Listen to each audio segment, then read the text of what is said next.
Today, the UFC just left Mexico, and now they're about to serve us up a plate of BMF.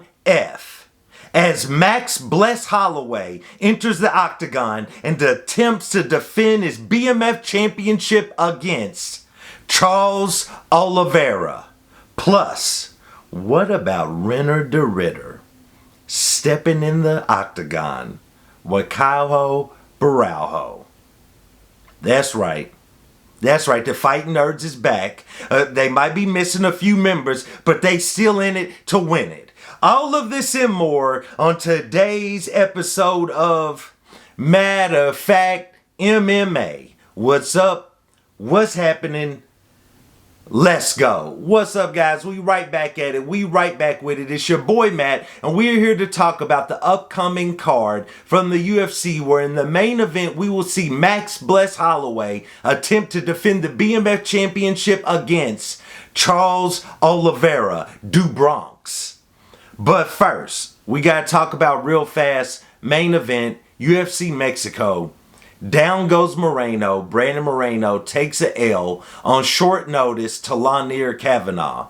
Tremendous fight by Lanier. Completely, I think it was an upset to a lot of his fans. A lot of Lanier fans. It probably wasn't the biggest upset, but on short notice, Mexico City, elevation.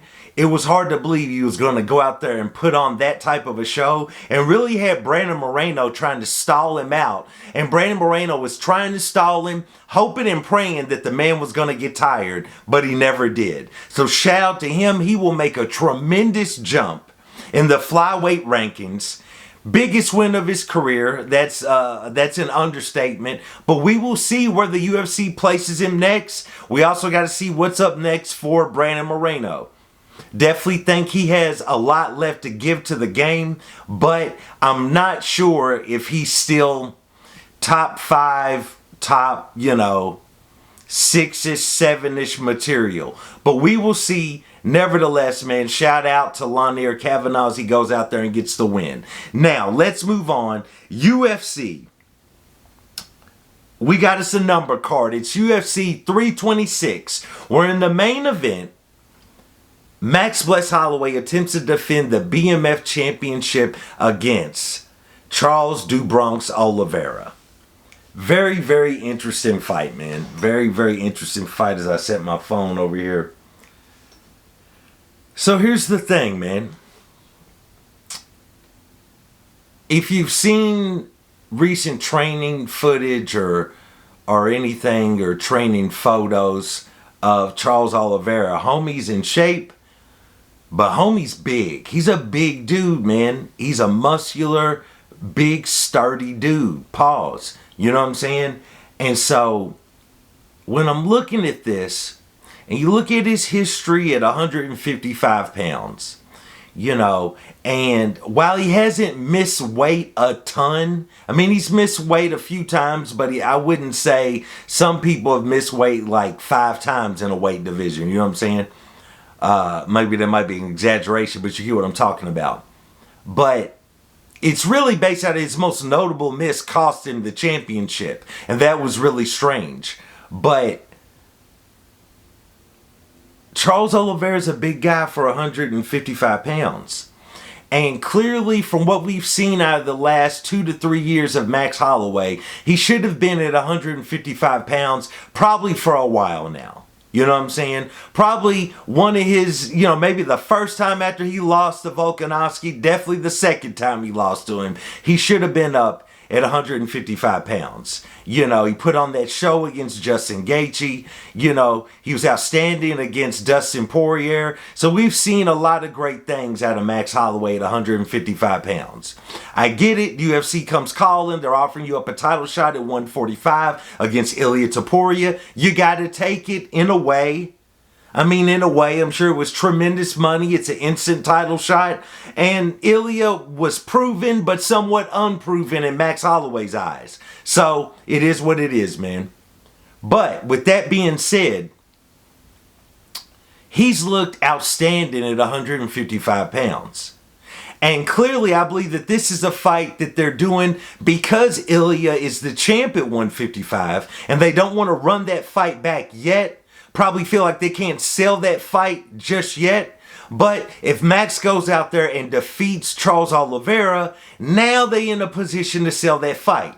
First, Ilya's got to figure out, he's got to handle Justin Gaethje, and we got to figure out Arman Tsarukyan. Shout out to Arman Tsarukyan out there doing damage at RFA.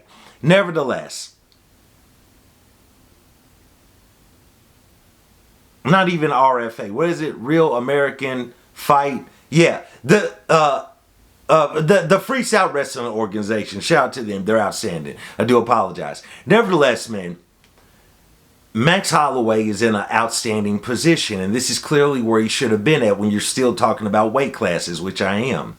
Now, Charles Oliveira, even though he's fought as low as 145 pounds, that never really fared well for him.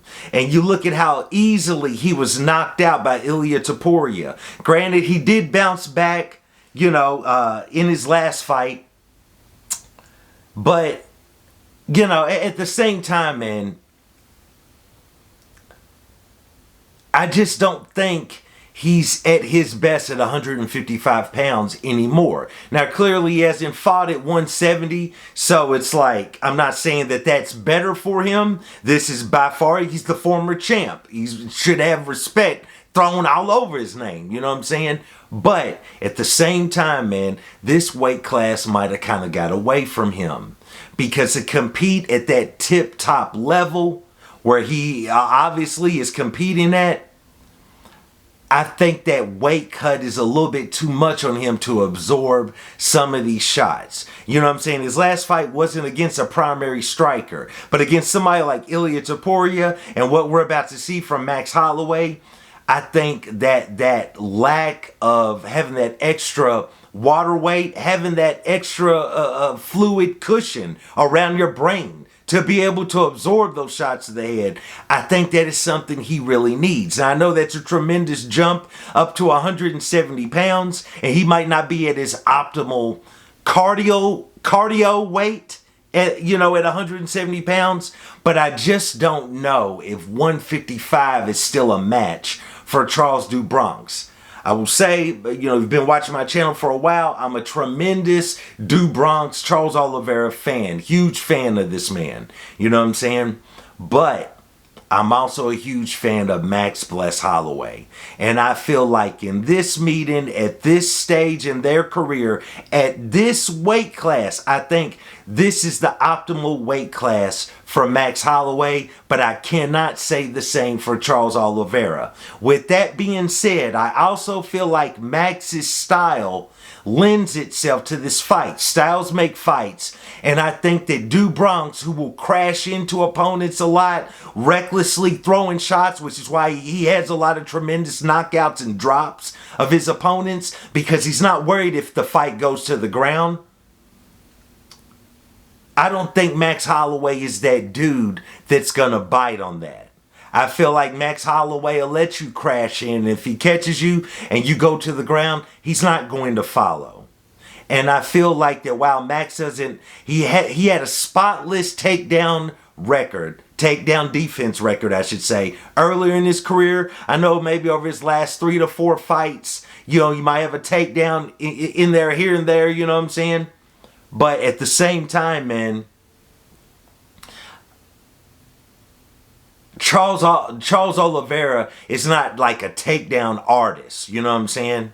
That's not his forte. You know what I'm saying? You're not going to see him out there pulling Islam Makhachev level takedowns or anything of that nature. This ain't Sean Brady. You know what I'm saying? So with that being said, his game is just the grappling side of it. The man can crack on the feet, but his game is the grappling side. And the way that I see this fight taking place, I'm not saying that he won't get Max Holloway down to the ground at all. But I feel like if he does get Max down to the ground, Max can stall out as far as stay on the ground and not get submitted until the end of the round where they can get stood back up.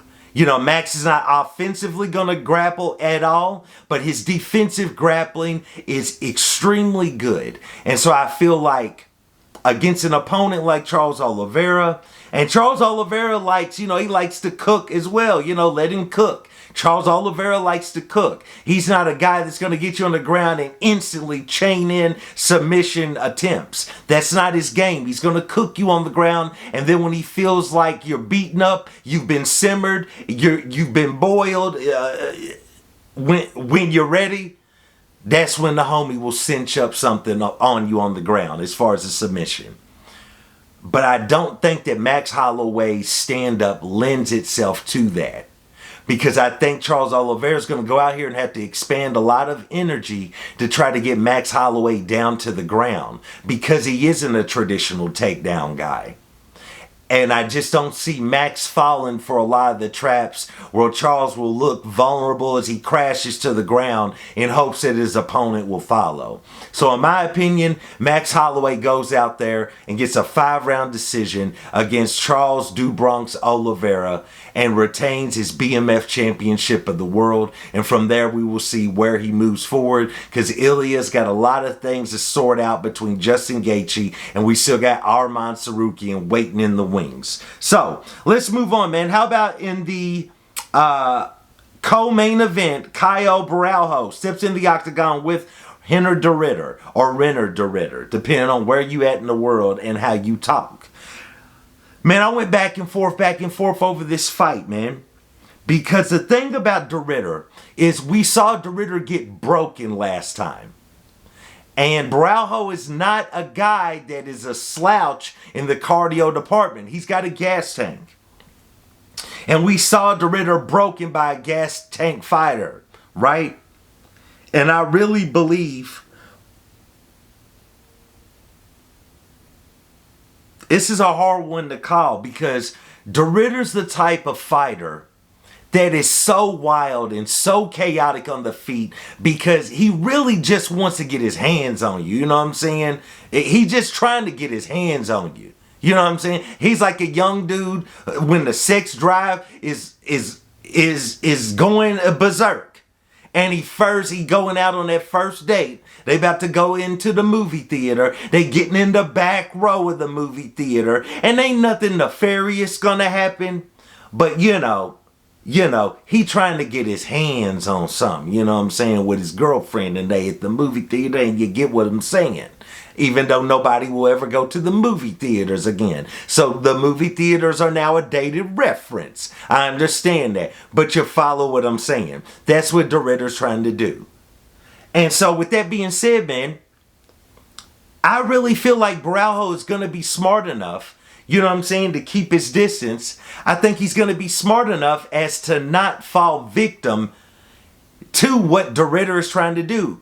Now, with that being said, it's a 3-round fight that plays better for the gas tank of de Ridder. So he's got 3 rounds to try to get this to the ground. And his stand-up is so chaotic because, man, this dude doesn't care if he falls into you off balance, whichever way. If he falls down off balance, somewhat similar to Charles "Do Bronx, he doesn't mind if he falls off balance to the ground because he wants you to follow, because he's going to take his chances on the ground. You know what I'm saying? Tremendous game, submission game off of his back. So, I mean, that plays in his favor. Now, Borralho will shoot for takedowns. He is a pretty good grappler in his own right. But, man, he doesn't want to play that game with de Ridder. And I think there's definitely a world where he can... Man, de Ridder's chaotic, bro. This is hard to call. But I think there's a world where Borralho can definitely keep his distance, keep him at bay with the jab, stick him with those tremendous body kicks that he usually is very good at. Very good. With those, I think he would do better with those. No, actually, I think he would do better at those than his... Well, nah, I gotta switch that. I think he would do better. I'm doing this on the fly. I think he would do better with his teep kicks that he throws than his body kicks. Because his body kicks, if de Ridder catches one of them, it's a wrap. He's dragging him to the ground, and he's good as dead. You know what I'm saying? Unalived. I apologize. So, with that being said, man, I'm gonna go out on the limb I'm going to go along with Braujo to get a win here. I'm going to go out. I'm going to say that he's going to get the job done. As I do believe that at the two of them, he possesses more well-rounded mixed martial arts skills than De Ridder. De Ridder is a specialist. You know what I'm saying? He's a sniper, and that's how he comes at you. But it's a game in which I think Braujo is going to be smart enough to keep his distance and not fall victim to what De Ridder is trying to do. So I got to go along with Caio Braujo to go out there and get the win. We also have Rob Font stepping in the octagon with Raul Rosas Jr. Another tough one to call because Raul Rosas Jr. has all the skills in the world, but he's young, not only in life, but in his career. And he could definitely get extremely excited, go out there and over grapple, overexert energy in the first and early in the second round, and by the end in the first and the second round, and by the end of the second round, he could definitely be gassed. And that's when an old dog, you know what I'm saying, that old junkyard dog, no disrespect to him, but he got that dog in him. A guy like Rob Font could outlast him, piece him up the second half of the second round, piece him up in the third round, and possibly cruise to a win. But with that being said, that's how I see Rob Font winning if it was to occur. But I'm going along with Raul Rosas Jr. to go out there and get the win. I think he's going to go out there. I think it's going to be a decision win. I don't think he's going to be able to submit Rob Font. I think it's going to be a decision win, but I got Raul Rosas Jr. to go out there and get the win. Next, we got Drew Dober stepping in the octagon with my guy MJ, Michael Johnson. Man, I got Michael Johnson all day.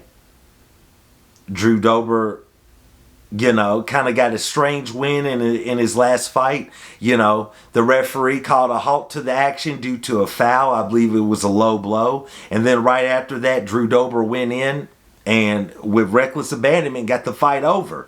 You know what I'm saying? So it was kind of a weird, fluky kind of win. Not really fluky, but it was a weird win. But Michael Johnson is still, I think, that dude. He should still be in shape. He was going to fight a few weeks ago, but that fight got pulled for whatever reason. He's back here against Drew Dober. I'm going to go along with MJ to get the win. I think he's got the better hands, the sharper hands, faster punches. I think he gets it done on the feet. I'm going along with him. Finally, because I'm just going to talk about the main card, Gregory Rodriguez, RoboCop, stepping in the octagon with the Hulk, Bruno Ferreira. You know, this is a fight that already occurred in which Bruno went out there and got the win. But this one, man, I'm going to go along with Gregory Rodriguez. He's looked a lot better in his last 2 fights or so, maybe 3 fights. Let me see when he got that last loss. So he just beat Kopylov, he beat Hermanson, and right before that he lost to Cannonier in a 4-round KO, TKO. Man, I'm still going to go along with RoboCop to get the win. I think he's definitely making a run in this division right now, or he's looking to make a run. This will put him on a 3-fight win streak if he wins this. And I'm a huge fan of the Hulk because he got a tremendous, huge win here in Louisville, Kentucky when they had a card at the Yum Center. That's right, it's called the Yum Center, the KFC Yum Center. Make your jokes. Make your jokes. Nah, but nevertheless, I'm going to go along with Gregory Rodriguez to go out there and get the win. So, you guys let me know if you agree with these picks. If you don't agree with these picks, let me know who you think's going to win down in the comments, man. Because your boy's still going to be betting on this regardless. I'm definitely going to be on Underdog Fantasy and I'm going to be on DraftKings. Shout out to DraftKings. Holla at me. I'm still waiting on y'all to send out that endorsement. But what about Underdog Fantasy? You could holler at your boy too. Get in on the ground level of Matter of Fact MMA. Nevertheless, man, y'all let me know how you think these main card fights are going to go down because your boy's going to be betting. You might help me. You might help your boy Matt make a couple of dollars. And who knows, maybe I'll pay it forward. So, nevertheless, please like, subscribe, comment. Let me know what you think. Let me know, is it Matt or is it fact? And once again, I do want to thank you guys for joining me for another episode of Matter of Fact MMA. And I'll check you next time.